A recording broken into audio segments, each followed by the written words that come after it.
भगवान बुद्ध आणि त्यांचा धम्म. लेखक बोधिसत्व डॉक्टर भीमराव रामजी आंबेडकर, म्हणजेच परमपूज्य भारतरत्न डॉक्टर बाबासाहेब आंबेडकर. शिक्षण MA PhD DSc LLD DLIT, barrister at law. मागच्या भागात म्हणजे 6व्या भागात आपण पाहिलं की सिद्धार्थ गौतमाला सांसारिक सुखामध्ये व्यस्त ठेवण्यासाठी राजा शुद्धोधनाने वेगवेगळ्या क्लुप्त्यांची वेगवेगळ्या गोष्टीचा अवलंब केलेला आहे. त्याने सिद्धार्थ गौतमासाठी 3 ऋतूमध्ये राहण्यासाठी 3 प्रकारचे महाल त्याने बांधले. एक हिवाळ्यासाठी, उन्हाळ्यासाठी आणि पावसाळ्यासाठी. पण तरी त्या विषय सुखामध्ये सिद्धार्थ गौतम थांबला नाही, रमला नाही. म्हणून त्याने आपला राजपुरोहित उदयला सांगितले की सिद्धार्थ गौतमासाठी एका अंतपुराची व्यवस्था कर, ज्यामध्ये अत्यंत सुंदर अशा तरुणी राहतील, ज्या की सिद्धार्थ गौतमाचं मनोरंजन करतील. पण त्या तरुणी देखील या गोष्टीमध्ये अपयशी झाल्या आणि राजा निराश झाला या गोष्टीने. म्हणून स्वतः उदय हाच सिद्धार्थ गौतमाला समजूत काढण्यासाठी सिद्धार्थ गौतमाकडे आला आहे. आता पाहूयात भाग 7वा, महामंत्र्याकडून राजपुत्राची समजूत. त्या तरुण स्त्रिया अयशस्वी झाल्या व राजपुत्र काही त्यांच्याकडे आकर्षित झाला नाही, हे उदयीच्या लक्षात आले. राजनीतीत कुशल असलेल्या उदयीने स्वतः शेवटी राजपुत्राशी बोलण्याचे ठरविले. राजपुत्राशी एकांतात भेटून उदय त्याला म्हणाला, आपला एक अनुरूप मित्र म्हणून ज्या अर्थी राजाने माझी नेमणूक केली आहे, त्या अर्थी अंतकरणपूर्वक मैत्री भावनेने तुमच्याशी बोलण्याची माझी इच्छा आहे. असे म्हणून उदयने सुरुवात केली. जे अहितकारक आहे त्याच्यापासून परावर्त करणे, जे हितकारक आहे ते करण्यास प्रवृत्त करणे व संकटकाळी सोडून न जाणे, ही मित्राची 3 लक्षणे आहेत. मित्रत्वाचे अभिवचन दिल्यानंतरही पुरुषार्थापासून तुम्हाला दूर जात असताना पाहून मी त्याकडे दुर्लक्ष करणे म्हणजे मी मित्रत्वाला पारका झालो असे होईल. वरवरच्या मनाने सुद्धा स्त्रियांशी संबंध जोडणे हे योग्यच आहे. त्यामुळे मनुष्याचा संकोचही जातो व त्याचे रंजनही होते. आदरपूर्वक वागणूक व तिच्या इच्छेची पुरेपूर्ती, या 2च गोष्टींनी स्त्रियांची हृदय प्रेमात बांधले जाते. निसंदेह सद्गुण देखील प्रेमाचे कारण असतात, कारण स्त्रीला आदरभाव आवडतो. मग हे विशालाक्ष, तुम्ही वरवरचे प्रेम दाखवायचे देखील प्रयास नाही का करणार? विनय हा स्त्रियांना औषधाप्रमाणे सुखकारक वाटतो. विनय हा त्यांचा एक अलंकार आहे. विनय वाचून सौंदर्य हे पुष्पविहीन उद्यानासारखे आहे. पण केवळ विनयाचा काय उपयोग? त्याच्याबरोबर हृदयातील भावनेची जोड असली पाहिजे. मोठ्या कष्टाने प्राप्त होणारे हे कामभोग तुमच्या मुठीत आहे, मग खात्रीने तुम्ही त्याचा तिरस्कार करणार नाही ना? काम हाच सर्वप्रथम पुरुषार्थ असे मानून प्राचीन काळी इंद्राने गौतम ऋषीची पत्नी अहिल्या हिचे प्रियराधन केले. अशाच प्रकारे अगस्त्य ऋषीने सुद्धा सोमाची पत्नी रोहिणी हिच्याशी रममान झाला आणि श्रुती सांगतात की लोपामुद्रेची तीच गत झाली. महान तपस्वी बृहस्पतीने ओतव्याची पत्नी जी मरुताची कन्या ममतेला भोगून भारद्वाजाला जन्म दिला. चंद्राने बृहस्पतीच्या पत्नीला ती चंद्रास अर्घ्य प्रदान करीत असताना तिला ग्रहण करून दिव्य बुधाला जन्म दिला. अशाच प्रकारे प्राचीन काळी विषयासक्त झालेल्या पराश ऋषीने सुद्धा यमुना नदी काठी वरुणाच्या मुलाची मुलगी कुमारी काली हिच्याशी सहवास केला. कामातुर वशिष्ठ ऋषीने अक्षमाला नावाच्या एका खालच्या जातीतील हीन स्त्रीशी रथ होऊन कपिंजलाद नावाच्या पुत्रास जन्म दिला आणि वार्धक्याने गरीत गात्र झालेला असतानाही राजश्री ययाती चैत्ररथ वनात विश्वाकी अप्सरेबरोबर रम्मान झाला आणि पत्नीशी संभोग केल्याने आपल्यावर मृत्यू ओढवेल हे जाणत असून सुद्धा कौरव नरेश पंडू माद्रीच्या सौंदर्य आणि गुणावर मुग्ध होऊन विषय सुखाच्या अधीन झाला. यासारख्या अनेक महापुरुषांनी देखील सुखासाठी निंदनीय कामोपभोगाचा अवलंब केला.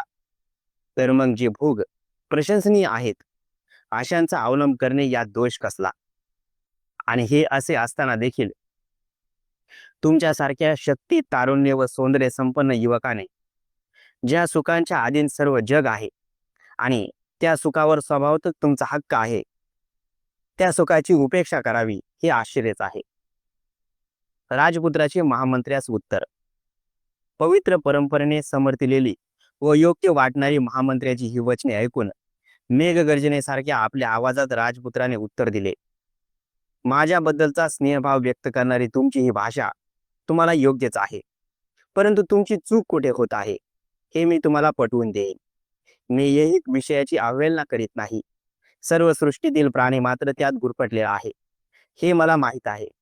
पण हे सर्व जग अनित्य आहे याची जाणीव असल्यामुळे माझे मन त्यात रमत नाही.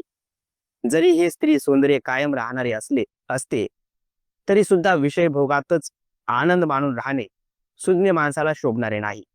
आणि जरी तुम्ही म्हणत असाले की थोर महात्मे सुद्धा विषय वासनेला बळी पडले, तरी त्यांच्या त्या उदाहरणांना प्रमाण मानता येत नाही. कारण त्यामुळे शेवटी त्यांचा नाशच झालेला आहे. जेथे सर्वनाश आहे किंवा जेथे ऐहिक विषयाचा मोह आहे अथवा जेथे आत्मसंयमाचा अभाव आहे, अशा ठिकाणी खरी महानता असूच शकत नाही. आणि स्त्रियांशी वरकरणी प्रेम करून वागावे असे जेव्हा तुम्ही म्हणता, तेव्हा ते वरकरणी प्रेम जरी आदरपूर्वक असले तरी मला त्याची गोडी वाटत नाही. जेथे खरेपणा नसेल तेथे स्त्रियांची इच्छापूर्ती करण्यातही मला मुळीच आवडणार नाही. जर माणसाचे मन त्या संयोगात नसेल तर त्या संयोगाचा धिक्कार असो असेच मी म्हणेल. जेथे मन विषयाधीन झाले असेल, जेथे मिथ्यत्वावर विश्वास असेल, जेथे असीम आसक्ती असेल आणि जेथे विषय वस्तूचे दोष न पाहणारे मन असेल, तर मग अशी स्वतःची वंचना करून घेण्यात काय अर्थ आहे? आणि विषय वासनेचे बळी जर एकमेकांची फसवणूक करू लागले तर ते पुरुष स्त्रियांनी त्यांच्याकडे बघावे यासाठी देखील अपात्र नाहीत काय?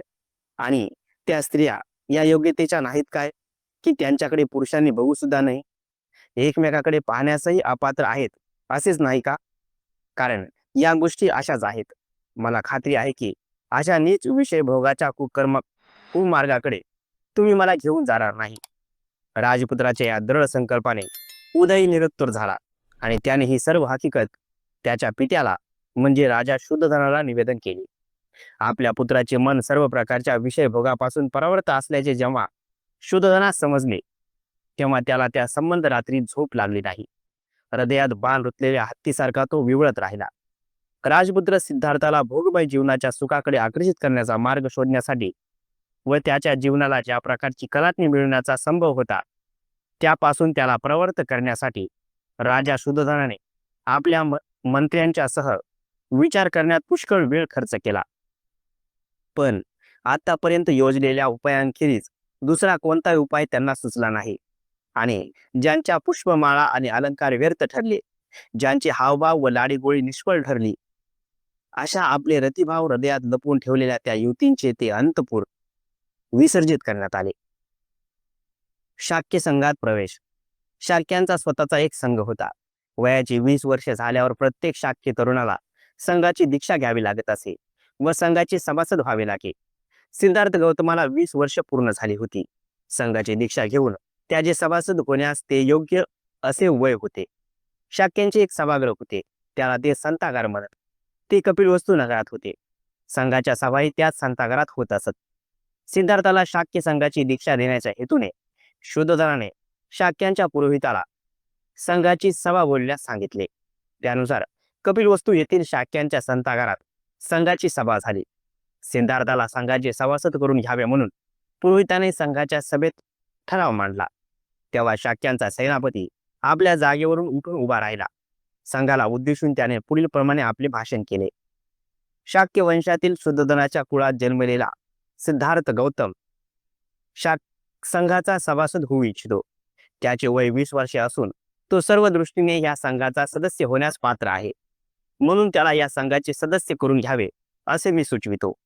या प्रस्तावाच्या विरुद्ध असणाऱ्यांनी आपले मत व्यक्त करावे. या सूचनेविरुद्ध कोणीही बोलले नाही.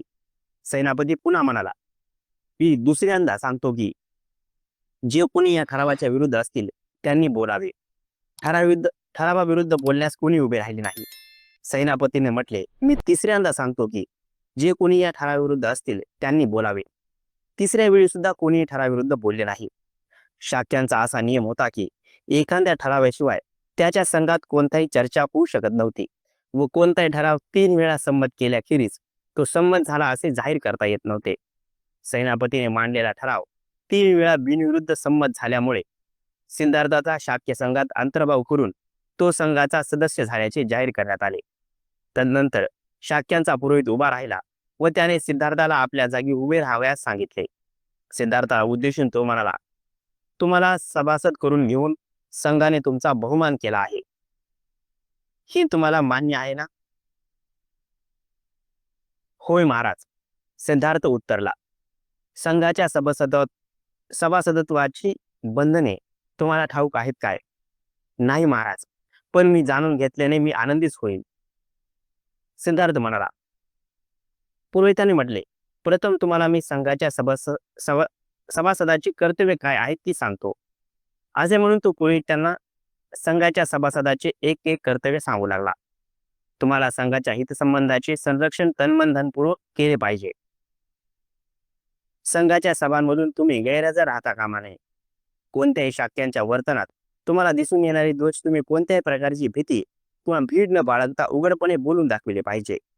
तुमच्यावर कोणी दोषारोपण केले तर तुम्ही रागावून जाता कामा नये, परंतु तुम्ही जर अपराधी असाल तर तुम्ही तसे कबूल केले पाहिजे, अथवा निरपराधी असाल तर तुम्ही तसे सांगितले पाहिजे. पुरोहित पुढे म्हणाला, यानंतर मी तुम्हाला संघाच्या सदस्यत्वाला तुम्ही अपात्र कसे ठरू शकाल ते सांगतो. तुम्ही बलात्कार केल्यास सभासद राहू शकणार नाहीत. तुम्ही कोणाचा खून केल्यास संघाचे सभासद राहू शकणार नाही. तुम्ही चोरी केली तर संघाचे सभासद राहू शकणार नाही. तुम्ही खोटी साक्ष दिल्याचा तुमच्यावर आरोप सिद्ध झाला तर तुम्ही संघाचे सभासद राहू शकणार नाही. सिद्धार्थाने म्हटले, महाराज, शाक्य संघाच्या शिस्त पालनाचे नियम मला सांगितल्याबद्दल मी आपला कृतज्ञ आहे. मी त्या नियमांचे त्यांच्या शब्द व आशयासहित पालन करण्याचा अधिकाधिक प्रयत्न करील, अशी मी आपणास खात्री देतो.